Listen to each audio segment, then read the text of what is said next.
So here in the UK, e-bike riders like myself, especially Surron and Talaria owners, are always tarnished under this brush of being drug dealers, in a gang, or up to no good. And that's predominantly because a lot of these bikes are for off-road use only. And I see on other riders' posts and YouTube channels, and even on my own YouTube channel, we get a lot of comments saying, why don't you just register your bike so you can legally ride these things on the road without breaking the law? So in today's video, I'm going to expose exactly how you can ride your Surron or Talaria on the road completely legally without having to do anything to the bike. And I'm also going to expose why this law is so ridiculous. So let's jump straight into it. So take this bike for example. So this is a Surron Light BX and this is an off-road version. Now you can buy an on-road version and that will come equipped with everything you're going to need to ride on the road, such as your lights, your indicators, road legal tyres, that sort of thing. The off-road version obviously doesn't come with any of that. But there is a law in the UK where you can take any bike like this, or an enduro bike, a pit bike, and you can put it through what's called a daytime MOT. Now I'm sure probably loads of you have heard about the daytime MOT, but for those of you that haven't, I'll run through exactly what this means. So daytime MOT is exactly what it says. You can ride your bike legally on the road during daylight hours. Now I've tried to do as much research as I can on this subject because I don't want to misinform anyone. And I've seen a couple of videos on this, but they are quite old. You're talking sort of 7-8 years old. But I can't seem to find anything that's been made recently to confirm all of this. So I took it upon myself to basically do my own research, contact a few people in the local area just to see if this was an actual thing. So I went down to my local motorbike garage and basically said, this is the idea I've got. I've got an off-road bike that I want to make road legal. Can I bring it to you guys to do a daytime MOT? And they were like, absolutely no problems whatsoever. Now I have heard a lot of other people say online that a daytime MOT doesn't exist. It's basically an MOT that will give you advisories, and I'll run through what those advisories are going to be. But basically, to get yourself a daytime MOT to be able to ride this thing legally during daylight hours is to get the bike registered through the DVLA, which I'm going to go through in another video if you are interested in putting your Surron or Talaria on the road. And they explained to me that all you need to get this through a daytime MOT is road legal tyres, just meaning that you've got the dot approved stamp on there, continuous horn, a speedometer, and a bracket that's going to hold the number plate that's nice and visible. And obviously it goes without saying you're going to need valid insurance and you're also going to need the correct driving licence. But apart from that, that is it. And when they first told me this, I was absolutely amazed. Like I said, of all the silly laws that we've got in the UK, I said to them, so there's no indicators needed? No, there's no indicators. You don't need indicators. Lights on the bike, a brake light. No, you don't need a brake light. You don't need front lights. In fact, if you do have lights on the bike, you'll have to remove them in order for it to pass. Now these things come equipped with a horn, so the only thing you really need to do is make sure that your tyres are road legal. A couple of MOT stations that I did speak to said that you need certain reflectors on the bike, which is no big deal. Apart from that, that's it. There's no mirrors, there's no indicators, there's no lights, there's no brake lights. Now if you're like me, you're probably already thinking this is the most ridiculous thing. So now I'm going to expose why I personally feel that this is such a ridiculous law. And just a disclaimer, I'm not saying that this law shouldn't exist. I'm extremely happy that it does exist, because it means I don't have to go out and buy a brand new bike that's already set up ready to ride on the road with the indicators and the lights and things like that. I can literally just do some simple things to my bike to be able to ride it legally on the road. But what I really struggle to get my head around is the fact that if I'm driving my car, for example, I'm driving down the road, I get to a roundabout and I've got a brake light out and the police are behind me. Police are then obliged to pull me over, and that can then result in getting a £60 fine for having a brake light out.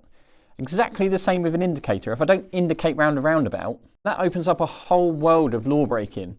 Driving without due care and attention, dangerous driving. I know there's other ways of getting around this, in terms of if you're riding a push bike on the road, you're not going to have this anyway. And to turn a corner, you have to put your arm out to signal that you are turning that corner. You've also got other signs for slowing down and things like that. Let's be honest with you, if I'm riding this bike, I've got throttle and brakes and things going on to contend with. How likely is it that people are going to start sticking their arm out of which way they're going and flapping their arms around to tell people that they're slowing down? I just can't see this happening. Now I know there's an argument there to say, well actually those cars can drive at night, and that's when you are going to need things like lights and brake lights, indicators, things like that. But like I said earlier, it just baffles me with all the different laws we have in this country that this daytime MOT actually exists. So before you go and get this daytime MOT, there are a couple of other things that you're going to need to do. The first thing is to acquire a Nova number. The Nova number is basically to prove that when the bike was imported that the duty and the tax has been paid on it. So to obtain this number you need to contact HMRC. So when I started this process, I'd done my research, and it is very difficult to find the details to be able to contact them to get this number. And it was only really thanks to a guy called Jamie who contacted me through Instagram, who had actually been through this process and got his Talaria road registered. But before he contacted me, I couldn't actually get through to HMRC, to the right department, to be able to obtain the number. So I almost failed at the very first hurdle. But like I said, thanks to Jamie, he sent me over the documentation of everything that I needed to do. So I went ahead, filled out the documentation, wrote a cover letter. In that cover letter, I explained that I'd bought the bike second hand. It was an off-road vehicle. I had no certificate of newness. I had no documentation for the bike, but I would still like to apply for the Nova number. Now, HMRC took a little while to get back to me. Eventually they did, and they told me that I needed to go back to the person that I had bought this from to get the documentation. I then went back again and explained yet again that I had bought this bike second-hand off of Facebook Marketplace. The person that I bought the bike from wasn't the person that imported it into the UK. They had no documentation. So there was just no way that I could prove that the tax and the import duty had been paid. They then come back to me again and said, well, you need to basically find this information. I have no idea who has owned this bike previously. So this had been going on for about 3 weeks, back and forth with HMRC, when they finally wrote me an email saying that any vehicle under 49cc or any electric vehicle under 7.2 kilowatts doesn't actually need a Nova number. And I think this is where the system is wrong. Even HMRC that are in charge of all of this seem like they don't actually know how to deal with these bikes. It was very clear in the cover letter that I had no documentation. It was very clear that it was an electric bike. Why did it take 3 weeks of corresponding emails for them to then tell me that actually it doesn't even need one? Now, I've spoke to other people, including Jamie himself, who said that you cannot apply to the DVLA to get this registered without that Nova number. And I'm now being told by HMRC that yes, I actually can. This bike has a 3 kilowatt motor and it peaks at 6 kilowatts. So we're under that 7.2 limit.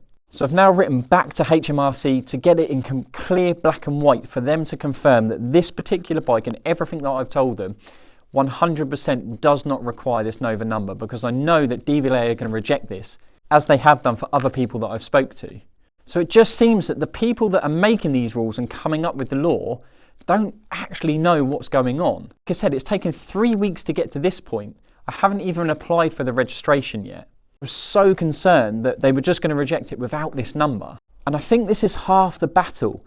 If there was a clear, concise process that you had to go through in order to get these things road registered, it's going to eliminate so many people riding these illegally. But it just seems like the people that are making these rules and these laws don't know how to process this and don't know anything about this whole world of electric bikes.